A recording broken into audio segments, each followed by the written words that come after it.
one important question, because we are in a difficult times in the modern economy. The economy is not doing great. There are a lot of external and internal factors that affect the economy. And you've always talked about that, that tough times is what makes champions.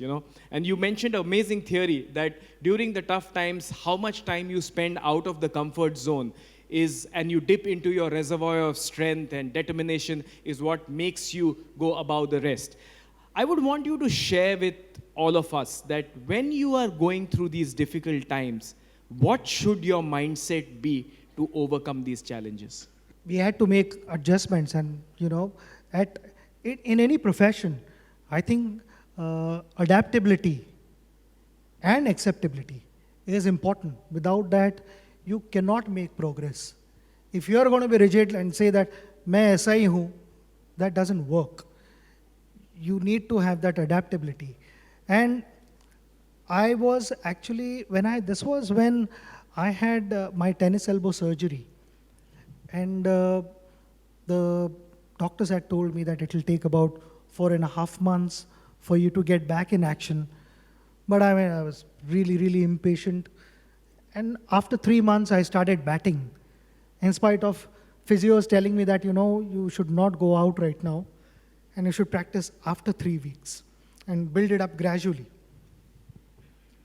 That was the moment when I realized that this young man is sitting in front of me in yellow t-shirt. Literally his age, 9 and 10-year-olds, were standing exactly the same distance, and I was trying to smash the ball as hard as I could. And they were stopping all those balls. I couldn't pierce a single ball through them. And I went back home, literally in tears. I thought, my cricket is finished. It's done. And the first thing I did was, I went home and I went to my mother's room because all the gods are kept there. And I stood in front of God and I said, please don't finish my career like this. Give me another chance to get back on the field again. But after that, because we were playing Sri Lanka within no time, I couldn't just sit at home and let things drift. Patients are always going to be impatient. So I had to find ways of, taking steps forward without hurting my elbow. So I went, and everyone was wondering, all my friends were wondering, said, you were here just a few days ago, and you are not able to hit. You've been advised to rest for 3 weeks. What are you doing here in next 3 days? It's just not right. And I said, I've found a method to train differently. Today, I've come to train my eyes and my body. And we had a bowling machine at 80 miles an hour because I was just building up. And I said, I'm not going to play the ball.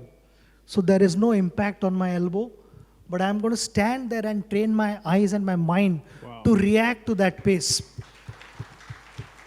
So when I start playing, because if you're playing after 4.5 months, it does take time to adjust.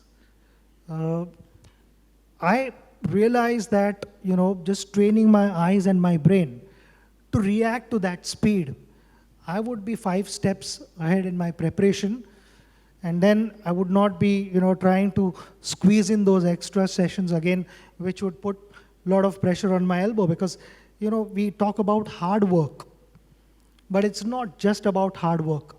A proper program also includes your recovery time. People tend to ignore that. If you're not well rested, if your body is not well rested, it will have a direct impact on your performance.